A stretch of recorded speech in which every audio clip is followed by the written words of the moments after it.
Hello guys, and welcome back to my YouTube channel, and today is a chapati day as I'd promised to make a video for you. And we are starting by adding our flour. Hiyo ni unga vikombe vinne. It's like 3 cups because it was not full, so tunaongeza unga vikombe vinne, alafu nitaongeza sukari vijiko 5, alafu chumvi nusu kijiko, because the combination of salt and sugar inaleta hiyo ladha tamu kwenye chapati. You make sure you add that inalingana na kiasi ya unga ambayo unatumia. So for me that is enough. And naenda kuongeza mafuta. Make sure you add your oil before you start making your dough.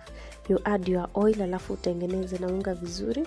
You mix it with your dough before you add water to make your dough. And for me, I'm going to be using hot water because that is what brings that is what makes the chapati soft. So nitaongeza maji moto kabisa.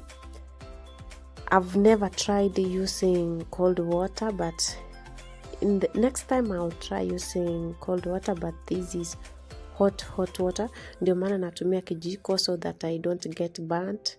So I first use my spoon to try mix the dough before I go in with my hand.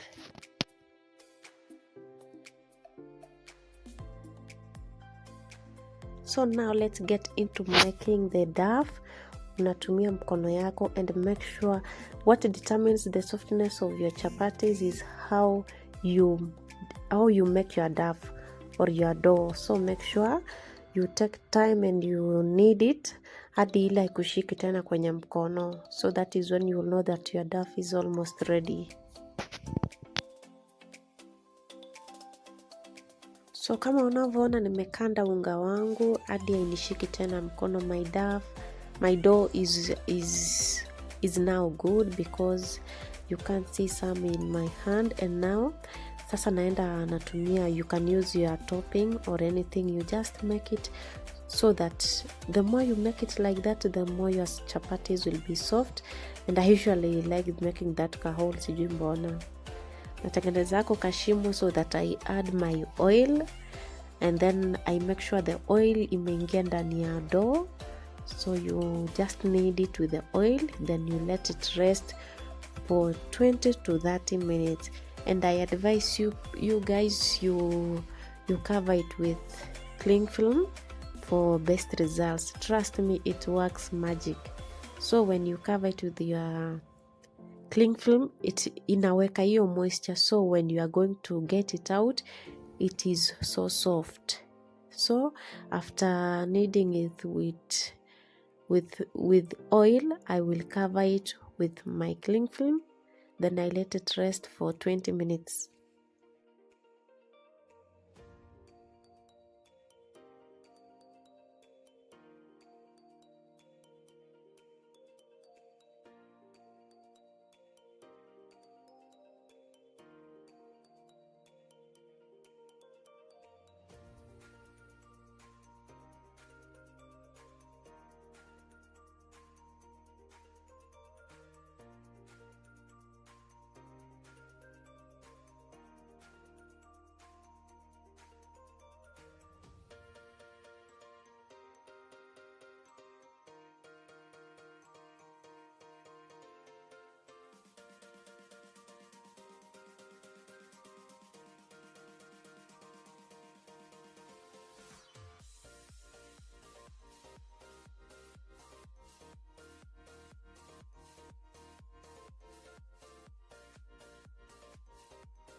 So this is 20 minutes later, and as you can see, our dough is ready. And now I'm going to partition into small portions so that I can roll them. So hii dough naenda spread ikue kubwa before nipake tena mafuta, then I cut into pieces and roll them.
And guys, these are our chapatis. These are the final results.